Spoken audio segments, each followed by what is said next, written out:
नमस्कार दोस्तों, आज बात करेंगे एक इम्पॉर्टेंट डेवलपमेंट पर। और वो डेवलपमेंट ये है कि ट्रंप ने जेलेंस्की को 27 नवंबर तक 28 पॉइंट पीस प्लान को स्वीकार करने का अल्टीमेटम दिया।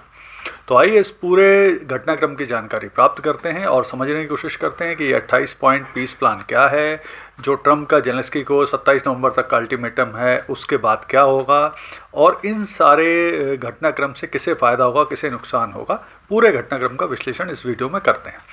तो देखिए, हाल में ही ट्रंप ने जेलेंस्की को बोला है कि जो 28 पॉइंट पीस प्लान दिया गया है उसे वे 27 नवंबर तक स्वीकार करें। ये उन्हें अल्टीमेटम दिया गया है। तो अब उनका ये भी कहना है ट्रंप का कि ये समय उचित है, यानी 27 नवंबर तक का समय उचित है इस प्लान को स्वीकार करने के लिए।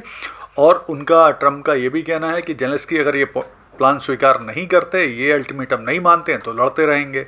इसके अलावा उन्होंने ये भी कहा कि किसी न किसी पॉइंट और समय पर आकर कुछ ना कुछ स्वीकार करना पड़ता। तो इस तरह की बातें उन्होंने बोली। अब अगर जेलेंस्की इस 20 पॉइंट पीस प्लान को स्वीकार नहीं करते 27 नवंबर तक, तो क्या हो सकता है? तो देखिए, संभावना पूरी है कि अगर जेलेंस्की इसको स्वीकार नहीं करते तो ट्रंप यूएसए और नेटो द्वारा दिए जा रहे यूक्रेन को बहुत सारे जो हथियार हैं, जो बहुत सारी मिलिट्री सुविधाएं हैं, इंटेलिजेंस हैं, इन सबको या तो कटौती कर सकते हैं या बंद भी कर सकते हैं। फिर बाद में जेलेंस्की के बोलने पर और यूरोपियन यूनियन के बोलने पर थोड़ा सा ट्रंप ने इसमें चेंज किया। वो चेंज इन्होंने ये किया कि उन्होंने कहा कि ये प्रस्ताव अंतिम प्रस्ताव नहीं है, और उनका ये भी कहना है कि हम शांति चाहते हैं, पर अब यूक्रेन रशिया वॉर को ख़त्म होना ही होगा। इसके अलावा उन्होंने ये भी कहा कि अगर कुछ पॉजिटिव बातचीत चल रही है तो हम इस डेट को थोड़ा सा बढ़ा भी सकते हैं। तो इस तरह की ट्रंप ने थोड़ा सा चेंज किया, जैसा वो टैको करते हैं, ट्रम्प्स ऑलवेज चिकन आउट, मतलब अपनी बात से पलटना या उसमें मॉडिफिकेशन करना करते हैं। अब जेलेंस्की ने क्या बोला इस अल्टीमेटम पर?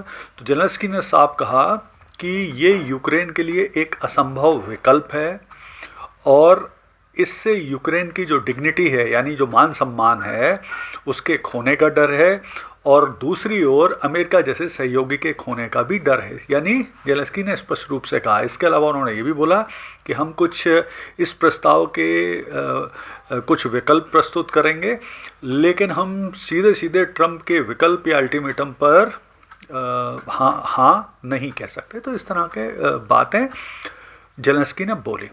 अब थोड़ा जल्दी से क्विक रिव्यू कर लेते हैं कि वो 28 पॉइंट पीस प्लान आखिर है क्या, उसके क्या प्रमुख पॉइंट हैं। तो सबसे प्रमुख पॉइंट है उसका कि तुरंत सीज फायर होगा रशिया और यूक्रेन के बीच में। इसके अलावा यूक्रेन के जो क्षेत्र हैं, जिसमें प्रमुख रूप से क्रीमिया, लुहांस्क, डोनेस्क है, ये क्षेत्र रशिया को दे दिए जाएंगे। इसके अलावा जो खैरसान और जपोर्जिया है, ये फ्रोजन जोन बनेंगे, यानी इनको यथास्थिति रखा जाएगा। इसके अलावा यूक्रेन की सेना सिर्फ 6 लाख सैनिकों तक सीमित की जाएगी। फिर इसका अगला इम्पॉर्टेंट पॉइंट है कि यूक्रेन नेटो में शामिल नहीं होगा और उन्हें अपने संविधान में इस तरह की व्यवस्था करना पड़ेगी। फिर इसके साथ साथ ये भी कहा गया है कि यूक्रेन की सेना डोनेस्क के उन हिस्सों से हटेगी जहां अभी वो उनका नियंत्रण है, और इस हिस्से को डीमिलिटराइज जोन बनाया जाएगा। माफ़ करें। इसके अलावा यूक्रेन की सुरक्षा की मजबूत गारंटी देने की भी बात इस 20 पॉइंट पीस प्लान में कही गई है, हालांकि कुछ शर्तें उन पर लगाई जाएंगी। इसके अलावा जो रुपए हैं, जो पैसे हैं रूस के, जो यूरोप के और अमेरिका के विभिन्न बैंकों में जमा हैं, उसमें से 100 बिलियन यूएस डॉलर यूक्रेन के पुनर्निर्माण के लिए भी प्रदान किए जाएंगे। इसके अलावा यूरोपियन यूनियन और अमेरिका भी अलग से यूक्रेन में निवेश करेगा। बच्चे और होस्टेज की अदला बदली होगी, और यूक्रेन में अगले 100 दिनों में चुनाव होंगे। इस पॉइंट को लेकर भी काफ़ी विशेषज्ञ आपत्ति जता रहे हैं। फिर अगला है कि रूस को G7 में वापस शामिल किया जाएगा और उसे G8 बनाया जाएगा। फिर एक और विवादास्पद सा प्रावधान है इसमें कि इस युद्ध में शामिल दोनों पक्ष, यानी यूक्रेन और रशिया, को पूरी तरह से क्षमा दी जाएगी, यानी फुल एमनेस्टी दी जाएगी। और इससे उनके ऊपर जो युद्ध अपराध के चार्जेस हैं जो आईसीजे, आईसीसी वगैरह में चल रहे हैं, तो वो सब या तो समाप्त हो सकते हैं या उनकी गंभीरता ख़त्म की जा सकती है।